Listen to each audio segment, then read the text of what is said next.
Hey guys, welcome back to the This Is All Skate Shop YouTube channel. There's a pandemic going on right now, and because of that our skate school has entirely been shut down. Luckily though, our skate shop is thriving because more people are skating now than ever. So it's time to investigate the inner workings of a skate shop. I will explain a few issues facing our industry and I'll try to work on a few solutions as best as I can. In 2017, I was at a skate convention in Bulgaria, speaking about a few topics. The following recording was shot there. I will talk about how a store owner deals with investments and try to showcase our culture as good as possible. This video is a bit longer than usual and the audio is not that good, but the content is just so valuable that I had to show it to you. And if you like videos like this, consider subscribing to the channel and enjoy the clip. I start off with showing a clip from an old school inline skate movie called Dare to Air. It shows Brooke, an icon at the time, wearing a special jacket. Alright, so here we start again with Brooke Smith with the Rodolfo's jacket. I want to tell you a bit about Rodolfo's because this is weird. Like, how did he have this? This is in America. How did he have this jacket and what's the story behind it? I think Mark Heineke gave it to him. I don't know this for sure, but I think it's Mark Heineke, Brooke Smith, and Arlo Eisenberg. They started Senate. Senate, is this, everybody know who Senate is? Senate, yeah? Okay. Senate was the most influential clothing company in the early 90s, and Mark Heineke is a guy from Amsterdam. He's not called Heineke in real life, but they call him Heineke because he's from Amsterdam. And Rodolfo's was really big with inline skating. It's like extreme sports shops. They've been around since, I don't know, the 70s or something. And they jumped on the inline skate wagon really early on. And they even they had good ties with the distribution. They really pushed the sport in the Netherlands. They were really important for us. They had a great team. And I talked to the owner once because suddenly in 2004 they quit. They quit inline skating altogether, 100%. So I talked to the owner. What happened? What happened? What's wrong? Why quit inline skating? And you're such a dominant factor in it. It's a pity. So now they're just selling boards and quad skates. And basically he says something about the lack of culture in our sport. In 2004, this was like 7 or 8 years ago after we stopped having the same type of skates. We were focusing on the hardware, new specs. All right, pause. I want to pause the video real quick here because I am referring to a point I made earlier at that convention that I want to highlight right now for you guys. The rollerblade brand started in 1981. And it used the same mold that the current Roaches M12 is using. Up until 1996, Roaches and Rollerblade used the same skate. So they were competing against each other, not in the form of hardware that they were using, but they were trying to differentiate themselves by the feeling that one would get when they would wear the brand from one or the brand from the other. So you can see this in the marketing. The marketing had much more emotions in it, let's say. Starting 1996, there was hardware evolution and there were tons of new brands coming in, and all these brands had like the marketing stuff like new specs, new this, extra thick shock absorber. While all that stuff was necessary for the current way a skate is built to evolve into a better form that we have now, the marketing that was used to do this was not as effective to pulling new people in the sport. In those 8 years, our culture plummeted. We still did okay, like the tricks still went better, like we didn't notice it as a group in a way, but people noticed it about us. And the owner of Rodolfo's noticed it. It didn't feel good anymore in that time period. It didn't fit. It didn't have like a nice message. That's a factor. Also what he said, there were two things. He said there was this one year, 2004, you have to make a pre-order as a shop. So you go to Powerslide and Races, and around this time period, like August or September, you make a pre-order for the next spring. And this is like a lot of money, like 50,000 euros or something. You make a pre-order, and then the skates come in the spring, and then suddenly nobody bought the skates anymore. So you're stuck with 50,000 euros worth of goods for a sport that nobody is in love with. Or not nobody, of course, but at least it doesn't have the feeling that he wants a sport to have that he has in his shop. He wants to carry sports in his shops that people can fall in love with. So there's a financial risk as well. I want to talk a bit more about the financial risk. So he quit, and actually a lot of skate shops quit. This is just one example, but a lot of them quit. And in the 70s and in the 80s and in the 90s, you basically had one type of skate shop. It was a skate shop. They had everything. They had like maybe it was just diverse, but there was no like real line between this type of shop, that one. These all sell quad skates, inline skates, skateboard, a lot of clothing, maybe a surfboard somewhere. You know, like it's a big mixture. And there was one thing that I think that differentiated some shops to other shops, is that some of those shops were selling shoes. And these shoes were all from skateboard brands in the end. Because as a skateboard brand, it's really lucrative to have a shoe company because they wear their shoes really quickly. And Rodolfo's was one of those shops, so Rodolfo's became a skateboard shop. All the shops, all the skate shops that didn't have shoes became this. Next slide. This is a skate shop in Amsterdam, and you have a shop like this in every big city, at least where I have been so far. Maybe the one, I don't know, maybe I'm not in Bulgaria, but in the Netherlands, in Western Europe where I've been, this is like a hardware-based shop. There's only skates, some protection. They sell a lot of scooters now, of course, you know. This is a big investment to have a shop like this, and there's no culture here. There's no feeling. You buy the skates, you buy the hardware. You cannot even buy a shirt here. They don't even have it. It's horrible. This is the downfall of our sport. Can you imagine? Like, can you imagine being a teenager? And as a teenager, you wanna like try new subcultures. You know, maybe try this music, try that music. You're like exploring who you are in a way. You walk in this shop, you cannot find who you are here.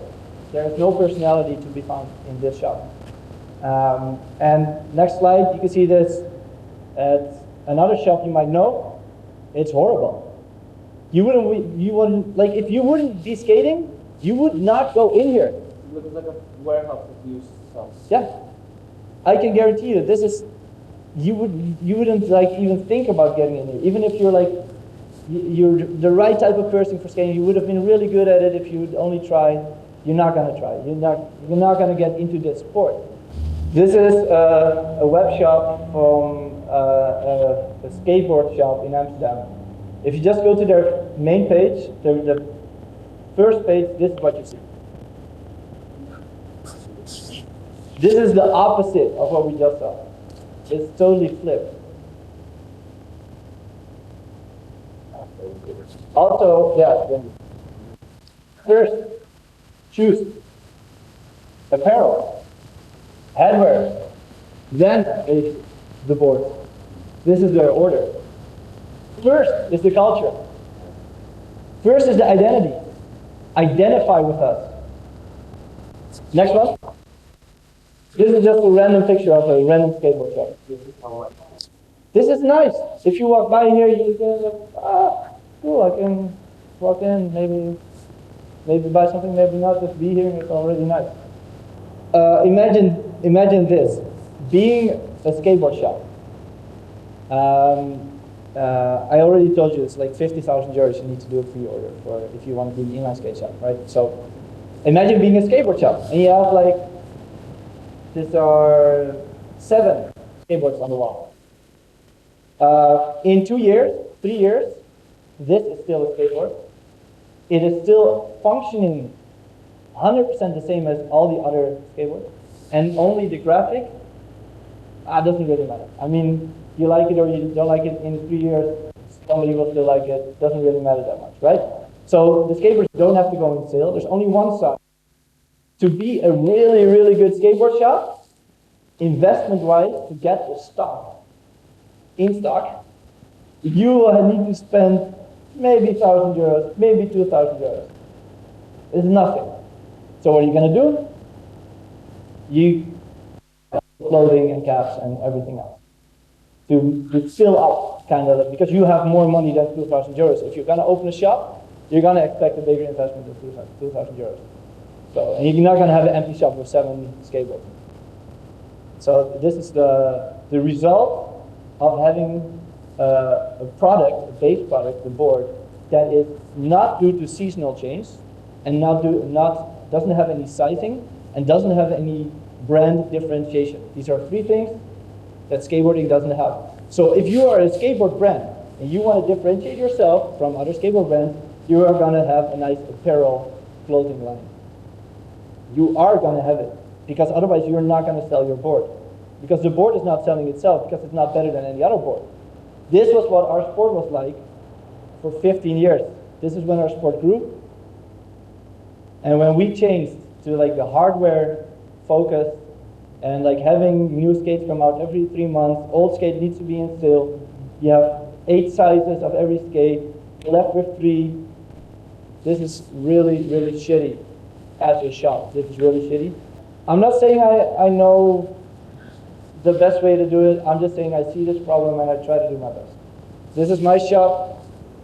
These skates are old rollerblade swindlers with the liner taken out, and there's a plant growing out of it. Yeah. We have a grind box behind this bench. We have the flags here. It has a skate on it. We have clothing in front of the window. In an ideal world, I would have like another shop, bigger window, everything, but this is how we have it now. So there's not enough light coming in because the room behind is bigger than the window, so that's why it's dark. And so it was a hard decision to put anything in front of the window because you're going to make it even more dark inside. But what I just said to you, we need to show people our culture. We need to show that you have something to get here even if you're not skating. So we decided to put the clothes in front of the window anyway. Then these skates are inside. These are on a coping with the sole plate on coping. Perfect. All right, next one. This is our old bar. We just changed it actually, but this is our bar, and this has all cut out pictures of BMAC and David Brad, and this is the front of the shop, and I hope that this is kind of like the best way that I could think about having our culture shown to random people. What you don't see is there's a TV screen here playing aggressive inline skating movements at all times, and the skates are in the back. Okay, so I just told you about a problem, and it's all good to talk about problems. The better you can formulate a problem, the better you can formulate a solution, right? So the problem is the investment of having an inline skate shop is too big. And this is about the seasonal change. So every season there comes different skates out, and also the sizing problem. So first, I'll look at the sizing problem, and I'm gonna fix that kind of 50%. EU, US, UK, centimeters shell. So this is the row for the shell, and this is the sizing chart from our website. Here you see that 41 and 42 uses the same shell. A 41 liner will fit to the mold, inside mold of a shell. If you put it on, it gets hot, it gets wet, you move it. This is just fabric, and it will expand all the way to fill up this shell. So a 41 is like 99, I'm not exaggerating, 99% the same as a 42. So why have the 41? Because if you're a 41, you can buy a 42. And there's no difference. because your 41 will become a 42. This actually is like a lot different. Since giving this presentation, I even went a step further with this. I told all the manufacturers about this problem, and for my own store, I shifted now to only buying the biggest liners from each shell, because it's pointless to get like the 41 when it uses the 42 shell anyway. So to give clarity to people that really don't understand this problem and are just buying skates online, we now indicate all skates that have a hard boot as being double-sized on our web shop. So it's really revolutionary. So because I'm trying my best to cut the investment for our shop in half, but also make it much more clear for people what size they're actually getting. Because if you buy a 41, you're not really buying a 41, you're actually buying a 42, but you just don't know it. So I have a whole video about this, just this topic. I'll put a link to it in the description of this video, and check it out if you're interested in this topic or want to know more about the reasoning behind my step in this. I wrote an email to Matthias. I explained this whole story that I just told you. I gave him the Rodolfo's example. I wrote like an email this long. Powerslide comes with like 41, 42 skates now. So they just use their shell size as the size now. So the label says 41, 42. It's one liner. There's one liner for two sizes. If that's 41, 42, then It's already the same. So this is one solution to this, to one of the problems that I just told you. Next slide. Here you can see three skates that are not due to seasonal changing. This is the Majestic 12. This is the Roaches FCO. This is the same skate that we used for 15 years. This is our Converse All-Star. Because the Converse All-Star shoe, the one I'm wearing, was the main sports shoe for like decades. Before the Second World War even. Before the First World War, this shoe was already out. This is a 100-year-old shoe. Decades and decades, this was just the shoe that people used to run, to do basketball, everything. That's the same, this is a cult shoe. This is our cult skate. So if you want to sell culture, sell that skate because that's our culture. Also, it's nice because next year, it will still look the same. So if we don't sell this skate, we have all sizes in stock at our shop. If we don't sell it, it doesn't matter because we'll sell it later. Okay, same for that one. So to answer your question, like if somebody walks in the store and doesn't know what to buy, I will probably sell them the FCO because this is a really good skate to go in the skate park as well. It's strong enough. The wheels are just too big to grind, but me, I love going with my 80mm to the skate park and just jump around. And Seva is also a brand that doesn't do seasonal changes to their products. So this is an FR80. This is a bit more high end, but the cheapest one is I think 180. I mean, if you buy this as a shop, then you don't have to like put it in sale after half year. And basically everything Powerslide does, if it doesn't sell in like 4 or 5 months, it has to go on sale. And this is a waste of money. You don't want this. And it's already like capital intense enough. Powerslide is the one that's strangling the shops to be hardware based. And this is killing our industry. All right, next one. This is our caps collection, and I actually think it's not that much right now. We have had more caps in the past. So a cap is just one size, and that's it. And like if it's like 1 or 2 years old, it doesn't matter that. Like if it's a cool cap, it's a cool cap. Now there's some trends, of course, like the fitted caps. We don't sell them anymore. It's like now like more 5 panels or like the daddy cap. And here, yeah, that's it. So like a daddy cap. So there are trends, but I mean there will always be people that buy just like a regular snapback. Investment-wise, this, nothing. Couple €100 maybe. So being a really complete shop, cap-wise, is cheap. And this is what we need, because it's something that people from the outside can just walk into the store and just buy cap. But it's also people that are actually skating. Like, how cool would it be if we all had like a racer's cap on, just like you have? I mean, this is something that shows that you are proud about this.